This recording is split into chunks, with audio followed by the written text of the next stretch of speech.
In a historic first, a Pakistani satellite will orbit the Moon as part of China's Chang'e 6 lunar mission, which was launched from Hainan, China, on Friday. The mission, which aims to explore the Moon's dark side, will employ lunar research payloads from multiple countries, including Pakistan's iCube-Qamar satellite.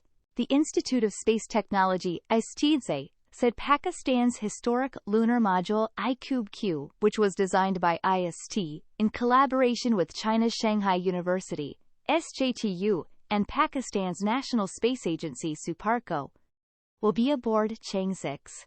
The mission, dubbed Chang'e, is named after the mythical Chinese moon goddess. Chang'e 6 aims to collect around 2 kilograms of lunar samples from the far side of the Moon and bring them back to Earth for analysis. Chinese state news agency Xinhua hailed it as the first endeavor of its kind in the history of human lunar exploration. Chang'e 6 will collect samples from the far side of the Moon for the first time. Ji Ping, Vice Director of China's Lunar Exploration and Space Engineering Center, told journalists, China will send a robotic spacecraft in the coming days on a round trip to the Moon's far side, in the first of 3, technically demanding missions that will pave the way for an inaugural Chinese crewed landing and a base on the lunar South Pole. The probe is set to land in the immense South Pole Aitken Basin, one of the largest known impact craters in the solar system.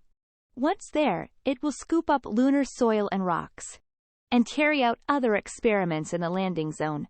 With no direct line of sight with the Earth, Chang'e 6 must rely on a recently deployed relay satellite orbiting the Moon during its 53-day mission, including a never-before-attempted ascent from the Moon's hidden side on its return journey home. On Chang'e 6, China is carrying payloads from France, Italy, Sweden, and Pakistan, while Chang'e 7 will Chang'e and Thailand when it launches in 2026. NASA is banned by U.S. law from any collaboration, direct or indirect, with China. Under the separate NASA Artemis program, U.S. astronauts will land near the South Pole in 2026, the first humans on the Moon since 1972. The iCube-Q orbiter carries 2 optical cameras to image the lunar surface. The module is a cube satellite or CubeSat. Miniature satellites, typically characterized in standardized cubic design.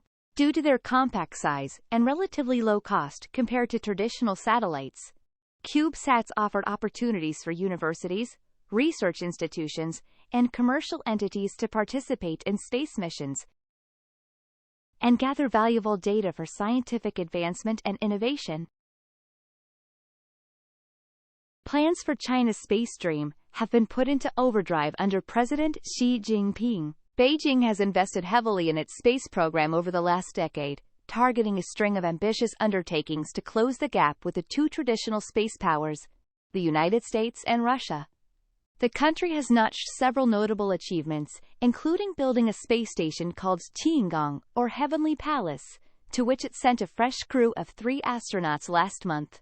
Beijing has landed robotic rovers on Mars and the Moon, and made China the 3rd country to independently put humans in orbit. China aims to send a crewed mission to the Moon by 2030, with further plans to build a base on the lunar surface.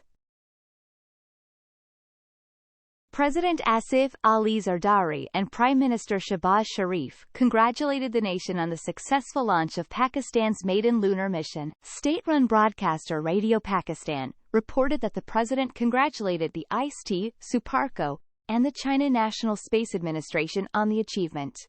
He said the successful launch would be a milestone for Pakistan's space program. The president also commended the cooperation between Pakistan and China in aerospace. PM Shehbaz hailed the iCube-Q satellite as Pakistan's first step in space, and said that Pakistani scientists and engineers were proving their mettle, like the expertise they exhibited in the nuclear technology program. The Prime Minister said that Pakistan and China's friendship, which was higher than Himalayas, deeper than ocean, and sweeter than honey, had now crossed the frontiers of space. The premier watched the live launch of the mission. The acceptance of Pakistan's mission among 8 countries was the recognition of the capabilities of the country's scientists and experts, he added. This is a historic milestone in the technological development. By this achievement, Pakistan has entered a new era of exploring space for productive purposes, the Prime Minister remarked. PM Shahbaz said the achievement would help build Pakistan's capacity in the satellite communications, besides opening up new avenues for scientific research, economic development, and national security. Our sons of soil have proved that they have the capability, passion, and expertise to explore space. God willing, Pakistan will achieve excellence in the fields of space and economy too, as it had done in the field of nuclear technology on May 28, 1998. By realizing the dream of self-dependence in the communications infrastructure, Pakistan will join the Comity of Nations, playing a leading role in the sector, he remarked.